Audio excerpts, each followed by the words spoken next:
All right, welcome back, everybody, to the Deep Dive. Today, we are diving deep into U.S.-Ukraine relations, and it's a bit of a mess right now. Oh, yeah. We've got public statements, private accounts, expert analysis, and Yeah, it's really a lot. it's hard to know what to believe. Well, and the relationship between President Trump and Zelensky has definitely taken a turn. Yeah, for the worse. You know, it used to be all smiles and handshakes, and It did, yeah, early on. now it's It's like a distant memory. palpable tension. Yeah, so let's start with Zelensky. You know, he's been walking a tightrope trying to navigate, Trump's unpredictable stance on all of this. Absolutely. From the very beginning, he was getting advice from, people on the U.S. side to really downplay Ukraine's role Oh, really? and just hammer home that this is all Russia. So almost like making Ukraine look like a helpless victim. Well, yeah, make it Russia's problem, basically. Right. But you can see that strategy didn't really convince Trump. He remained skeptical. And then things took a real turn this week with the release of that American teacher, Mark Fogel, from Russian prison. Oh, the Fogel case, yeah. Right. That really did seem to shift things. It really shifted the whole landscape. Trump immediately claimed credit for the release, and then, bam, he's on the phone with Putin, direct talks. Wow, so those U.S. envoys who were sort of sympathetic to Ukraine, they just sort of disappeared from the picture. faded into the background. Exactly. Wow, Zelensky really trying to appease Trump, just totally. Well, yeah, and then Agreed. there's this whole other issue of Ukraine and NATO membership, and the signals from the U.S. It's just a mixed bag. Oh, yeah, because State Secretary Rubio was saying, we'll support you if we support your bid. Right, giving all these reassurances. Uh-huh. And then a couple days later, Defense Secretary Hegseth is in Brussels saying, Drops of bombs. NATO membership for Ukraine, completely unrealistic outcome of any peace negotiations. Totally mixed messages.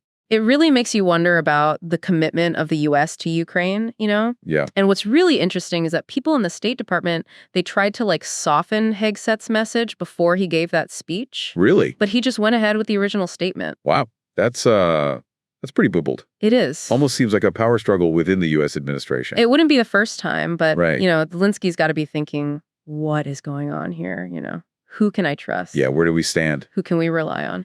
And then there was this whole other incident with the Treasury Secretary Bessent when he visited Kyiv. Oh, yeah, the rare earth metals issue. Right. That one's been making headlines. Yes. Bessent basically said, hey, Zelensky, I need you to sign this deal giving the U.S. ownership of half of Ukraine's rare earth metals. Half. And the incentive was that he will be able to continue meeting with top U.S. officials. Oh, wow. So pretty blatant pressure tactic. That's not very subtle. No, it wasn't subtle at all. And Zelensky was apparently shocked by the demand. He refused to sign. He refused. And guess what? Oh, sure. His meetings with Vice President Vance and Secretary Rubio got rescheduled. Wow, so much for diplomacy. Yeah. It feels like we're watching U.S. foreign policy just shift Yeah. right in front of us. It's hard to deny that. And Hegseth also privately told Zelensky that there might be a reduction of U.S. troops in Europe. Oh, really? Why?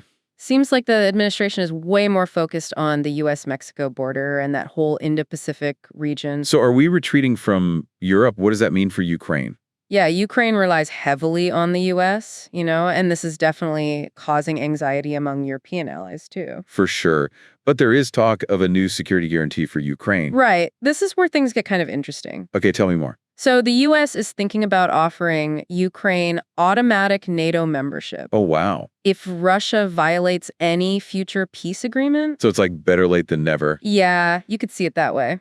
It's a way to deal with worries about Russia in the future without having to grant full NATO membership right now. Which is what Putin wants. Exactly, but this is where the whole personal thing really comes in.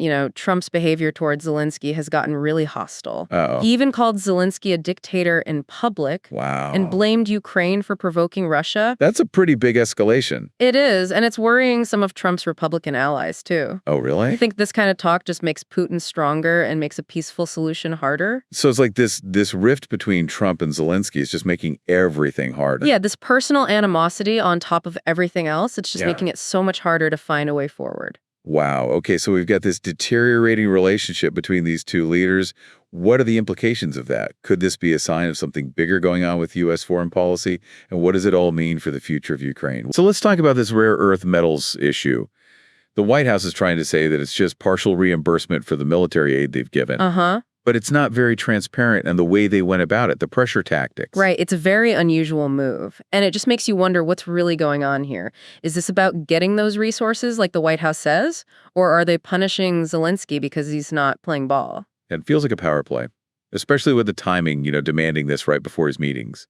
and in those meetings getting pushed back. Exactly. Fall in line or else, and this kind of transactional diplomacy, it's making a lot of people nervous. Yeah, for sure. It doesn't exactly build trust. But let's switch gears a little bit and talk about this potential security guarantee, the automatic NATO membership for Ukraine if Russia breaks any peace deal.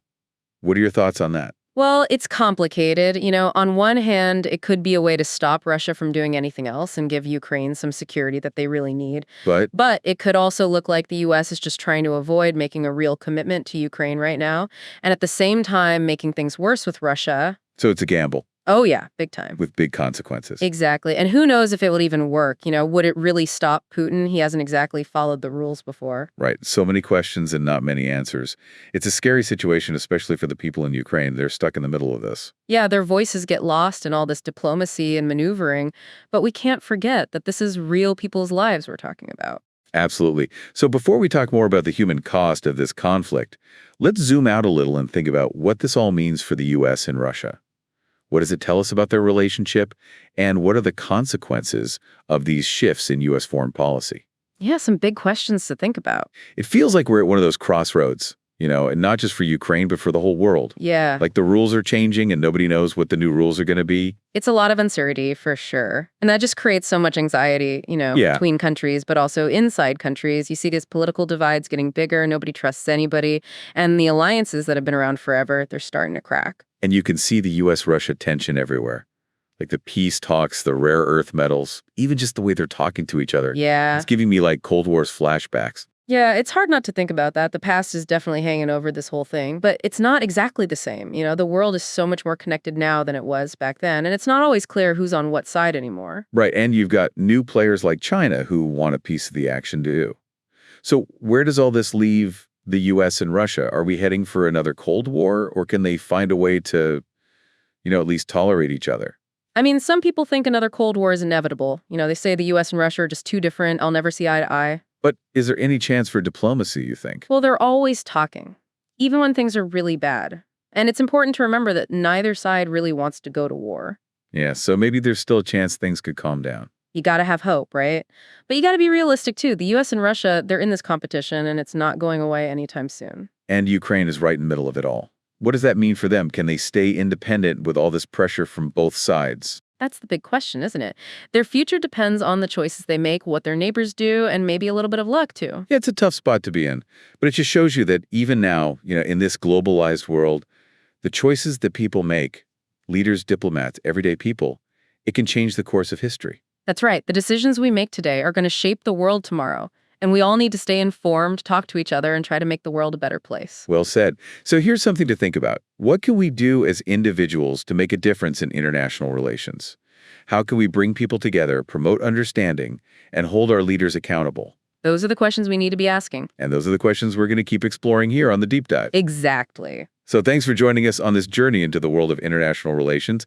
We hope this deep dive has given you something to think about and maybe even inspired you to learn more. We always encourage you to look at things from different angles, question everything, and talk about the things that matter. And if you want more analysis and conversation, make sure you subscribe to The Deep Dive, available on Spotify, Apple Podcasts, and YouTube. We are here to make things clear, new episodes every day.